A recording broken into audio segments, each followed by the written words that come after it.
सभी साथियों को नमस्कार। युवा मंच के यूट्यूब चैनल पर आप सभी का स्वागत है। मित्रों, जैसा कि आप सभी जानते हैं कि युवा मंच टीम लगातार युवाओं के हक अधिकार के लिए संघर्ष करती आ रही है और उसके कई संघर्ष से युवाओं को एक लंबा लाभ मिल रहा है और युवाओं में एक नया उत्साह, नया जोश, नई ताकत, नई ऊर्जा देखने को मिल सकती है। मित्रों, जैसा कि आप सब जानते हैं कि तदर्थ शिक्षकों को लेकर के युवा मंच टीम के द्वारा लगातार कार्रवाई हो रही है। लगातार आपको मैं खुल करके हर चीज़ सोशल मीडिया पर नहीं बताया जाता है, लेकिन कुछ साथी जो है ज़बरदस्ती चाहते हैं कि नहीं होना चाहिए। आपको बता दें कि जितने भी तदर्थ थे उन तदर्थ शिक्षकों के वेतन रोक दिए गए हैं। यह आप लोगों के लिए बहुत बड़ी खुशखबरी है। और जो भी चयनित माध्यमिक शिक्षा सेवा चयन बोर्ड से हमारे साथी गए हैं उनके वेतन जारी करने की प्रक्रिया शुरू हो गई है। कई जिले में जिला विद्या निरीक्षक के द्वारा, जिलाधिकारी महोदय के द्वारा यह कार्रवाई सुनिश्चित कर दी गई है कि जो माध्यमिक से चयनित हैं उनके वेतन लगा दिए जाएं और जो तदर्थ शिक्षक हैं उनके वेतन को रोक दिया जाए। उसका सबसे बड़ा कारण है कि वेतन न देने का कि सुप्रीम कोर्ट 83/2016 के मामले को आप लोग भली बात कई बार वीडियोज में देखे होंगे। अब आइए हम बात करते हैं कि आज एक अहम बैठक है जिसको लेकर के एडेड जूनियर रिजल्ट, जो रिवाइज रिजल्ट आया है, संशोधित परिणाम घोषित किया गया है, उसमें आप लोग देख सकते हैं कि बहुत बड़ी अनियमितताएं देखने को मिली हैं। जिनका रिजल्ट घोषित हो गया था वो बाहर हो गए हैं और पीएनपी सचिव का कहना है कि जिन्होंने ओएमआर में कोई विसंगति की है या डबल गोला भर दिया या कुछ भी कर दिया है, इस कारण से उनका रिजल्ट रोक दिया गया। तब सवाल यही है कि उत्तर प्रदेश ही नहीं पूरे विश्व की मैं बात करूं कि जो कंप्यूटर के बारे में आप लोग जानते होंगे, वही कंप्यूटर होता है, वही सॉफ्टवेयर होता है, वही हार्डवेयर होता है। जो भी कंप्यूटर होता है, अगर जिनके परिणाम पूर्व में घोषित कर दिए गए थे, माना कि कुछ लोगों ने ओएमआर में गोला करके उसको स्क्रैच कर दिया है, लेकिन उनका परिणाम जारी हो गया था, तो ऐसे में जितने भी लोग थे उन लोगों का परिणाम जारी होना चाहिए था इस बार भी। लेकिन किस तरीके से पीएनपी सचिव के द्वारा ओएमआर जांची गई है, बहुत बड़ा सवाल है। साथ ही साथ भर्तियों में भ्रष्टाचार की बात आप लोग जान ही रहे हैं।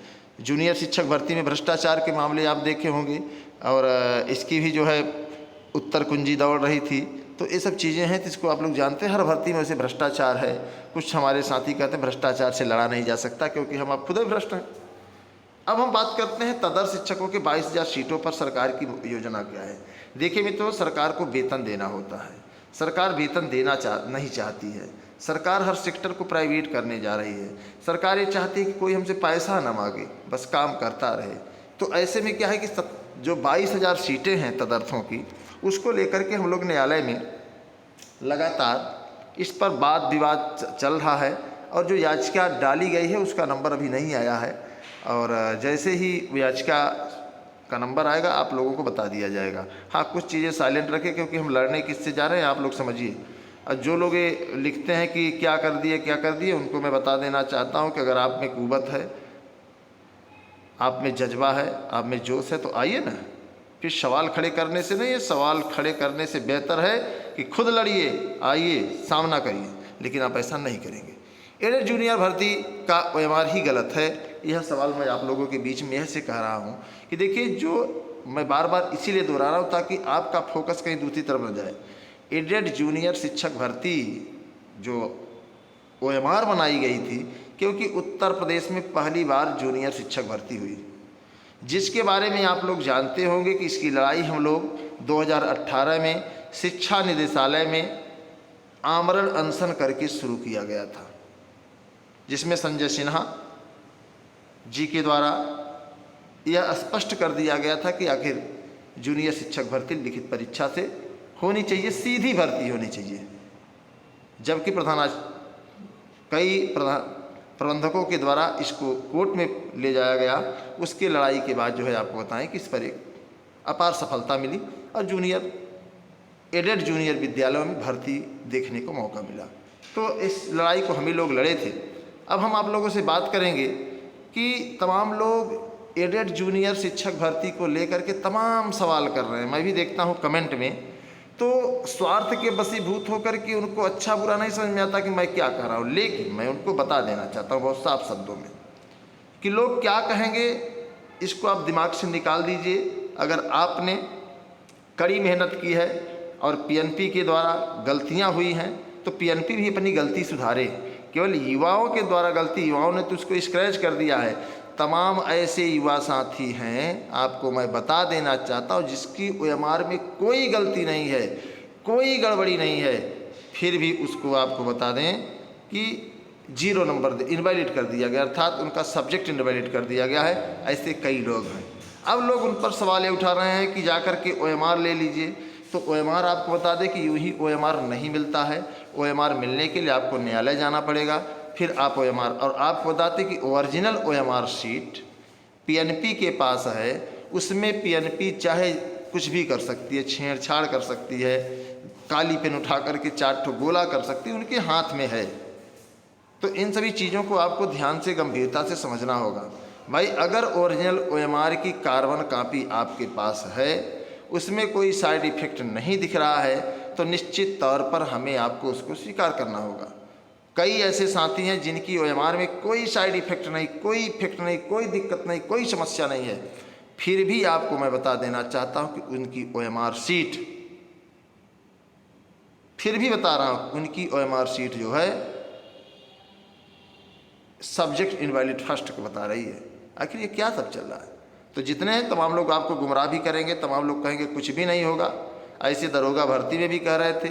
ऐसे आपको बता दें कि जब पुनः मूल्यांकन की बात आई, संशोधित परिणाम ऐसे नहीं आया। 18 साथियों ने जो है संघर्ष किया तब जाकर के आया, और ऐसे ही पुनः मूल्यांकन नहीं हुआ है।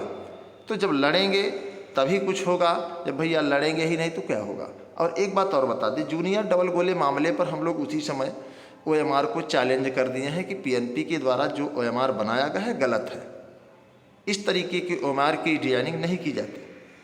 माननीय न्यायालय ने उस पर गंभीरता से विचार किया, उसको देखा, उसके बाद काउंटर मांगा, काउंटर आया पीएनपी के द्वारा। उसके बाद फिर हम लोगों के द्वारा रिजाइंडर लगा है, उस पर सुनवाई 15 तारीख को होनी है। 50% की सुनवाई 12 तारीख को है, आप लोग जानते ही हैं। तो देखिए, हमें आपको लड़ना होगा। हाँ, कई बार क्या होता है कि हम लड़ते लड़ते हार जाते हैं, और कई बार आपको बता दें कि हम हारते हारते जीत जाते हैं।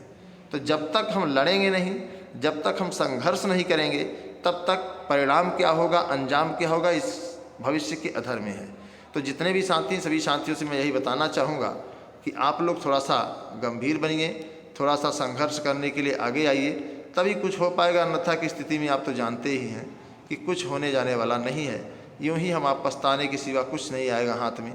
तो सभी साथियों से निवेदन है कि आप वीडियो को अधिक से अधिक शेयर कर दें, लाइक कर दें।